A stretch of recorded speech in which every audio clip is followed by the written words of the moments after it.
Alors bonjour, aujourd'hui on va évaser ce fameux bol. On a monté la terrière.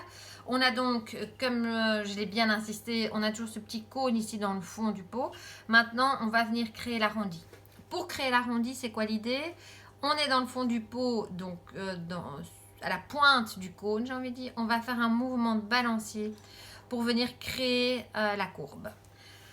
Alors, ce mouvement de balancier, vous n'allez pas le faire en une fois. Votre courbe ne va pas se faire en une fois. Vous allez devoir revenir pour retravailler petit à petit. Ce qui est important, c'est de regarder vos mains et pas vos peaux. Surtout que vous allez voir qu'en évasant, le pot sur le haut va faire des mouvements qui font un peu peur. Si vous êtes stable, il ne se passera rien de dramatique. Mais donc surtout, ne vous effrayez pas à voir que le pot bouge sur le haut. C'est pas bien grave.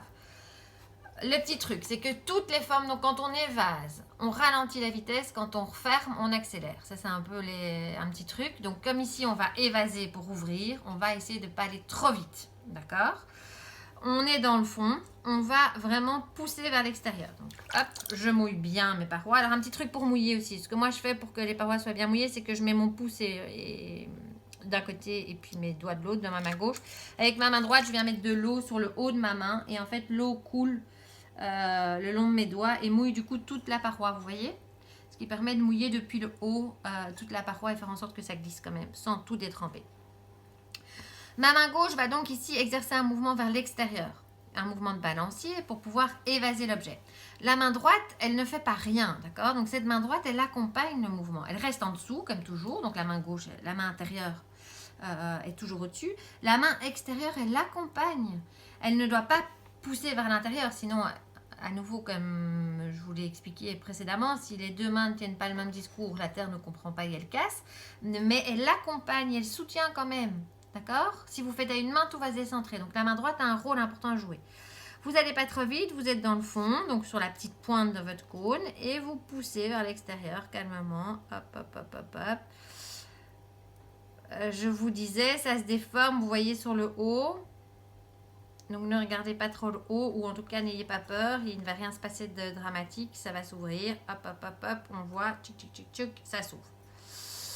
Une fois qu'on a fait ça, on s'arrête et on observe ce qu'on a. Donc prenez le temps de regarder. Les formes ouvertes, ça sert à rien de venir m'observer les parois extérieures, on s'en moque, mais complètement. Pourquoi on s'en moque complètement? Comme je vous l'ai dit pour le tournassage, le tournassage, c'est adapter l'extérieur à la forme intérieure. Donc, si votre forme intérieure est bien arrondie, la forme extérieure, elle ne pourra être que bien arrondie. D'accord? Donc, vous prenez ici le temps de regarder ce que vous avez. Et lentement, vous venez corriger là où il faut. Donc, ici, en ce qui me concerne, il faut un petit peu plus pousser là. Donc, lui faire un peu plus de ventre. D'accord? Le gonfler davantage. Hop, hop, hop. Et on termine le mouvement en étant vertical ici sur le haut. D'accord? Parce qu'on est vraiment dans la demi-sphère. Ce qui veut dire qu'ici, on est censé repartir vers le centre si on est dans une sphère. D'accord? Et donc, vous réépongez, vous observez la courbe que vous avez à l'intérieur et lentement, vous venez corriger. Alors, encore un petit truc que je vous donne à force d'expérience. Je travaille souvent avec ma main ouverte et souvent la partie ici appuie vers l'extérieur quand je dois évaser. Des formes qui sont déjà très ouvertes. Ce qui permet, on va dire, de devancer un peu ce que je suis en train de faire ici et du coup de stabiliser un peu mon extérieur.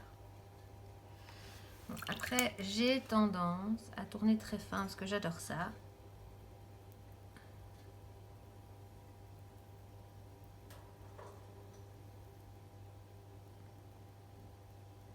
Voilà. Ce qui est donc important, c'est cette forme intérieure ici. C'est la seule chose qui compte, d'accord? C'est d'avoir ici un bel arrondi, là. Donc si je le fais comme ça, tac. Bon, je déforme tout évidemment parce que c'est à l'arrêt, mais si je fais ça, vous voyez que j'ai une vraie bonne courbe, d'accord?